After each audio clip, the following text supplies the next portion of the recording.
Hello everybody, my name's Matthew and welcome to my garden. It's quite a small courtyard garden. It's only about 5.5 by 6.5 metres in size, which is about 18 by 21 foot in old money. And we've lived here 15 years. When we moved in, it was a concrete square with lots of overgrown brambles and weeds and a self-seeded sycamore tree. So everything you see has happened over the last 15 years.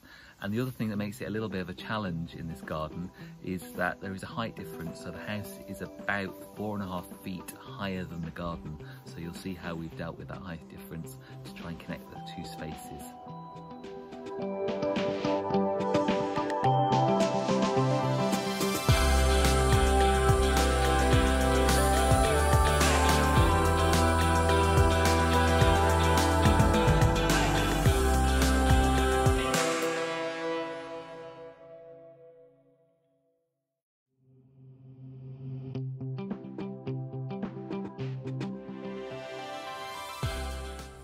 You'll notice that green is a big feature.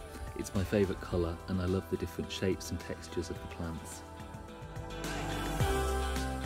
I love ferns in the garden, and you can get them in all different shapes and sizes, whether they're big, long ones or smaller, narrow ones. The wet winter we've had has meant they've been really lush this spring, but whether you have a place that is dry or a place that's damp or a place that's shady or in sun, there is a fern that will fit in almost every location. And they're great in pots as well. Under my trees I find that the soil there is really shallow and gritty and not great for planting things into, but what I've done is I've created a sort of microclimate by putting lots of pots under the trees with ferns in, and they've thrived in that location and look really nice. Having a pond and water in the garden is lovely. The sound of it is really relaxing, and it's essential if you want to attract wildlife. We've been really lucky to attract frogs into the garden, and each spring they lay spawn which turn into tadpoles, which turn into frogs, which hopefully help keep the slugs and snails at bay a little bit.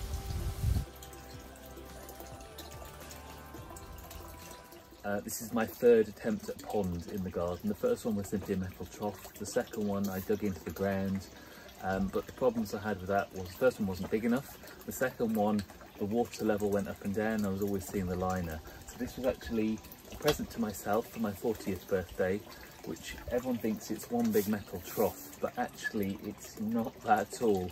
It's actually 50 centimetres deep, so it goes down about another 20 centimetres below the patio. And it's a frame of marine ply, which inside have had a liner made that just fits in and overhangs that. And then this is a Corten steel metal frame that doesn't have a bottom, that slides over the top and has a lip. So the lip hides the water if it goes up and down a little bit, as it inevitably does if it's hot. But it fills up again if it rains again. And because it's 50 centimetres deep, it means I can grow water lily in there, which is something I always wanted to have. This is a little water lily called Nymph, which will flower in August and has these beautiful little white small flowers.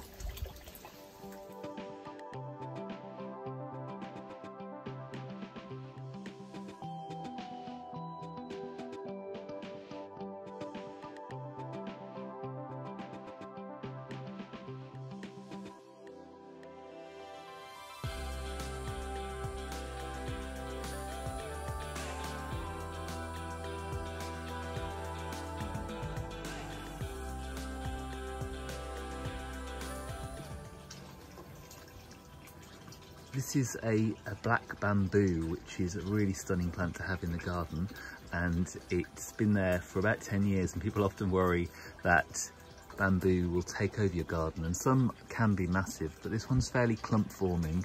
I give it a trim every year, so I'll take out maybe 10-15 of the stems, and I also strip all the leaves off the lower stems. So the young ones stems are a light green, and then as they get older they get darker and turn this wonderful black, and taking the leaves off means you see the wonderful stems. But of course at the top where the deck is, you get to hear the lovely rustling sound in the winter. It hasn't taken over the house, it's not threatened the foundations, so I would definitely recommend bamboo in a garden. It's just about choosing the right one for the right place. Well, I share my garden with lots of wildlife, but also share it with a little furry girl called Jojo and another furry boy called Zolly. So my plants, I do have to think about things that won't poison the dogs, but they're fairly respectful. They don't dig too many holes. They do like to chase birds, this one especially, but I think you've got to think about what's important for your garden, and it's got to suit you and your lifestyle. So sharing it with a dog is a great benefit, and she likes it too.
This amazing plant is a gunnera, which is like a giant ornamental rhubarb.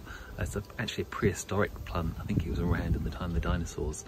And it just goes to show you can grow some fantastic plants in a small garden. This obviously needs to live in a pond in a moist environment, but what I've done here is I've put it inside this rather large water butt, and as long as the water stays at least half full in there, so I never empty it completely, the gunnera is perfectly happy.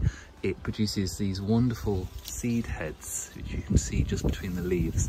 It will die back in the winter, and I cover it just to make sure the frost doesn't get the leaves, but in the spring it comes back again and puts on this amazing show.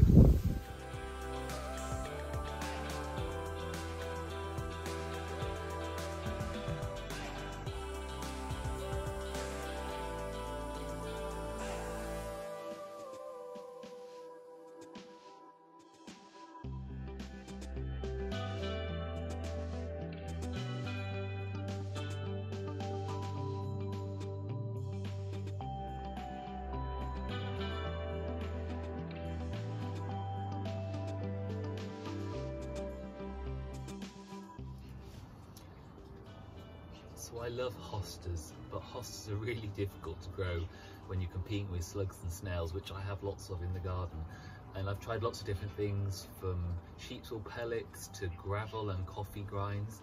But the thing that I found works the best is if you take a bulb of garlic and you boil it up so it gets a really pungent liquid, and you keep that in a jar and add a bit to a water spray bottle and fill it up with water. And then what you need to do, you should take your spray and you spray it onto the leaves of the hostas, and you just need to make sure you do it again if it rains. And as you can see, I've got hardly a bite out of these hostas this year. They look really stunning. I'm so pleased with them. It's definitely worth a try.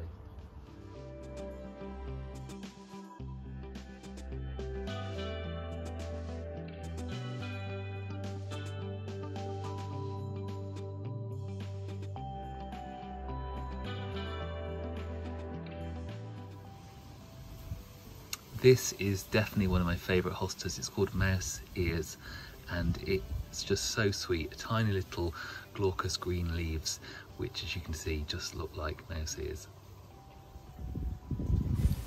I like to have pots in the garden, all sorts, metal ones, terracotta ones. I like to put them on tops of walls. They make a great use of space. You can put lots of different things in them.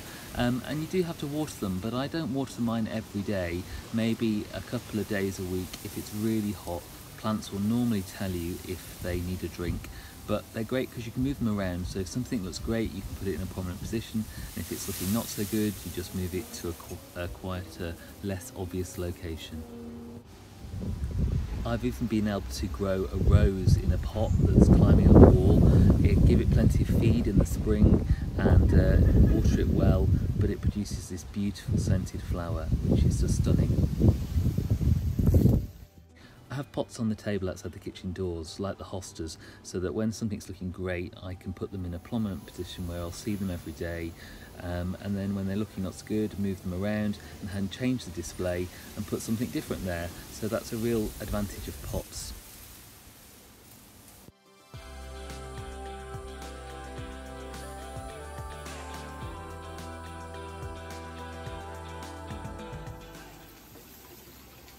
When we moved into the garden, the space at the back of by the wall had a self-seeded sycamore tree which was about to push the wall over. They're lovely trees, but they're just not right in a small garden.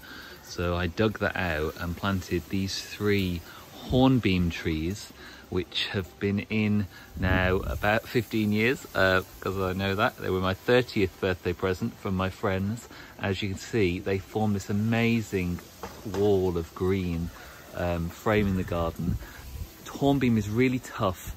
It'll grow in wet ground, in dry ground, in really rubbish soil, and it needs a trim once a year, like hedge. So this will get trimmed around about June. I actually get someone in to do it now because I've decided I don't want to climb that high, but it keeps them at this height, and it just is such a lovely leaf. It starts to come into leaf around April and will continue to be in leaf till around November, when they start to go a lovely yellow colour and then they finally drop.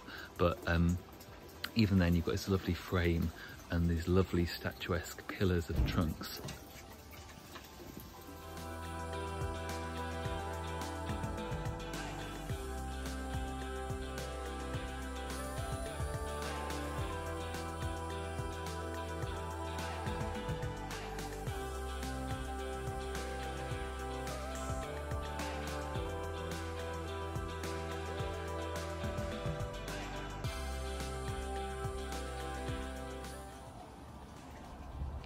From up on the terrace, this is where we get the sun in the sort of late afternoon and evening, so it's quite a warm environment compared to the rest of the garden, but it's also quite exposed. You can see we get the wind over the rooftops, which makes the trees rustle, which is lovely, but means that the plants have to be pretty hardy to be able to withstand a battering if it's really windy.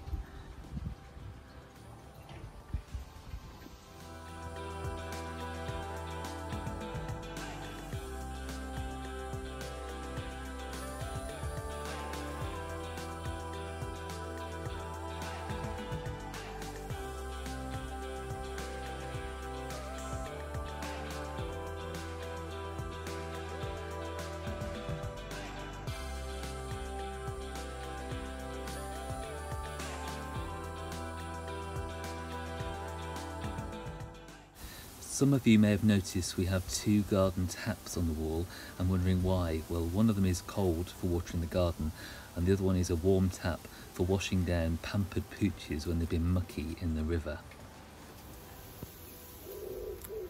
Well, thank you for watching. I hope you've enjoyed visiting the garden virtually, and I hope you'll be able to come back and visit again in 2021 for Bedminster's Secret Gardens.